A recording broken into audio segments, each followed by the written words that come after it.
We continue to follow breaking news overnight. An Amber Alert issued for a little 10-year-old girl in Westminster. Our Kevin Torres is joining us now live from the Westview Recreation Center. Kevin, we understand you have new information. Yeah, good morning, everybody. I have a lot of new information that I learned within the last 5 minutes. A lot of questions that you folks have been asking overnight and through the morning hours. So we begin now with that area where the little girl disappeared. Jessica lives on Morris Street here in Westminster. Her mother works the overnight shift. So she gets home around 7:30 in the morning, and around 8:30 in the morning, she sees her daughter off to school. Her daughter walks 3 blocks between Morris Street and Chelsea Park, just a 3-block period. And when she gets to Chelsea Park, she meets up with a large group of friends, and then they walk 1.3 miles to Witt Elementary School. They do it pretty much every single day. Well, in that 3-block radius, just those 3 blocks, that's where she disappears, and that's the area that police are focusing in on heavily. They're actually hoping that the folks who live in that area, in those 3 blocks, that they'll actually let them inside their homes today, let them inside their cars, just to see if they can find anything at all.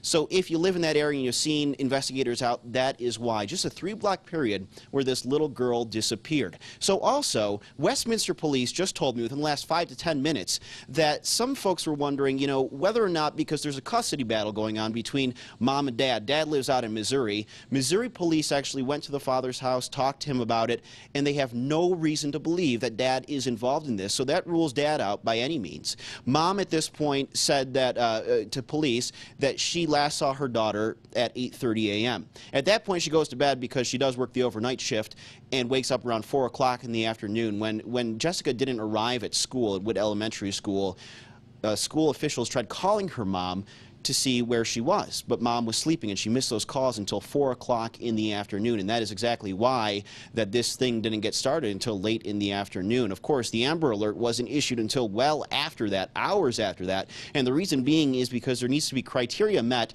such as, is there a suspect involved, is there a vehicle or a license plate that we can search after?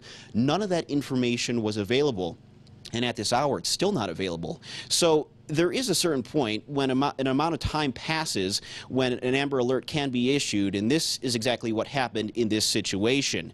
So officers were out here, investigators, FBI, the Missing and Exploited Children's Group were out here overnight, 50 people searching the area, especially that 3-block period between Morris Street and Chelsea Park. Another interesting thing, and this happened to us from a news tip, is that there was a note that was sent out between Jeffco schools, including Witt Elementary School, about 3 weeks ago, Kirk and Corey, and this had to do with a school in Arvada. Trevor couldn't tell us whether or not it was a high school, a middle school, or an elementary school.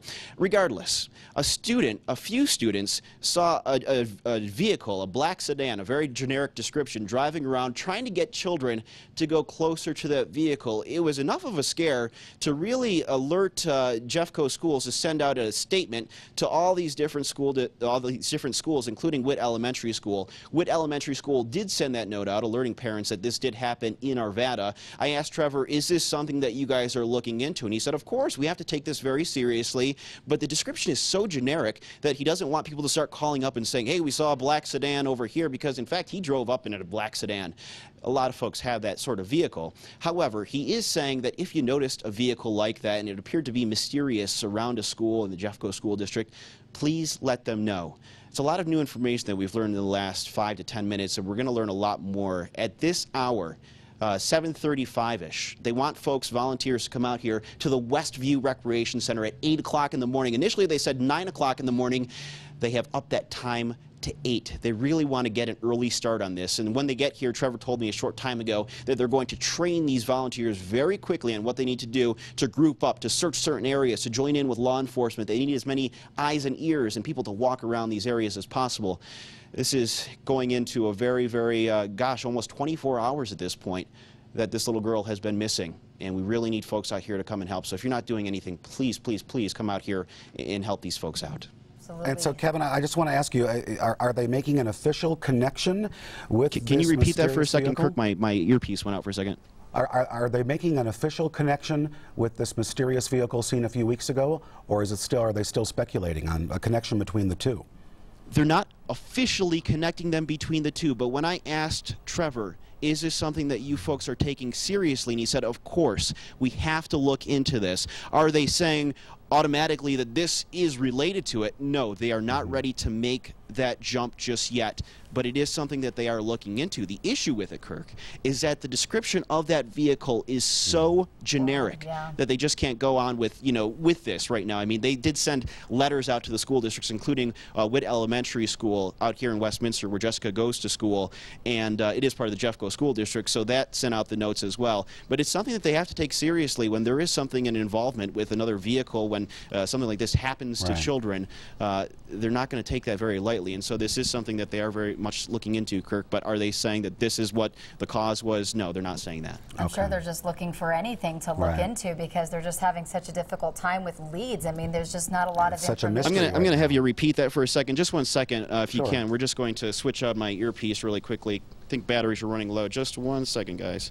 Okay, I can hear you now. I was just saying, Kevin, it sounds like there's just not a lot of leads. There's not a lot that they know right now, and so at this point, they're going to look into any small thing that they possibly can, including that car that was seen weeks ago at a different school that just looked mysterious. Corey, you got it right there, and that is the exact issue, is that any little piece of information can help. I even asked Trevor, I said, hey, you guys looking at any suspects? Do you have any leads at this point? He said, no.